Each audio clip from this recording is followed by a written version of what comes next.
हर हर महादेव। आप सभी को मैं संगीता पांडे अपने चैनल पे आप लोग का स्वागत करती हूँ। आशा करती हूँ आप लोग ठीक होंगे। मैं तो बिल्कुल ठीक हूँ। एक मैं शिव चर्चा गीत सुनाने जा रही हूँ। अच्छा लगे लाइक शेयर सब्सक्राइब ज़रूर करिएगा और कमेंट में बताइएगा कैसा लग रहा है। हर हर महादेव।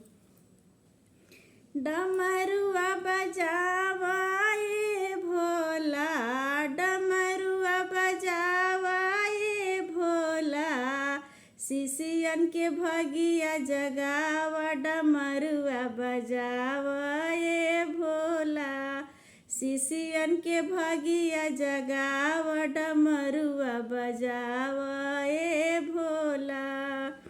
भोला दुआरे एक अंधा पुकारे, भोला दुआरे एक अंधा पुकारे, अरे अंधा के रहिया देखाव, डमरुआ बजावा ए भोला, अंधा के रहिया देखाव, डमरुआ बजावा ए भोला, डमरुआ बजावा ए भोला, डमरुआ बजावा ए भोला, शिशियन के भगिया जगावा, डमरुआ बजावा ए भोला, शिशियन के भगिया जगावा, डमरुआ बजावा ए भोला।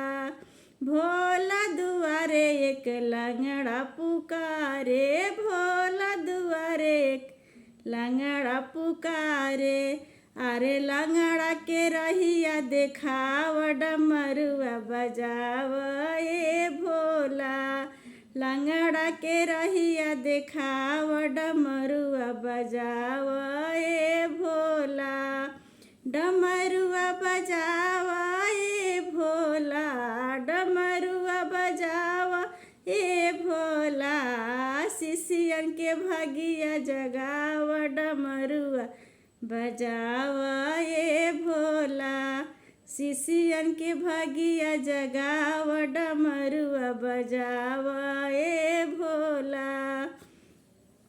भोला दुआरे एक निर्धन पुकारे, भोला दुआरे एक निर्धन पुकारे, अरे निर्धन के धन बरसाव, डमरुआ बजावा ए भोला, निर्धन के धन बरसाव, डमरुआ बजावा ए भोला, डमरुआ बजावा ए भोला, डमरुआ बजावा ए भोला, शिशियन के भगिया जगावा, डमरुआ बजावा ए भोला।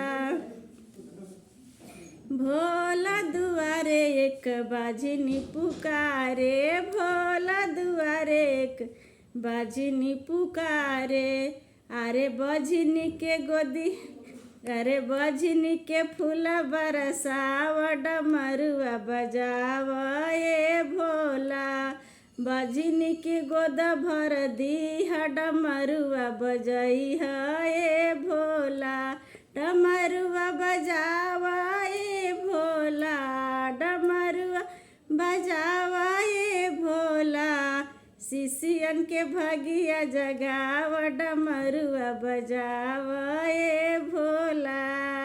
हर हर महादेव।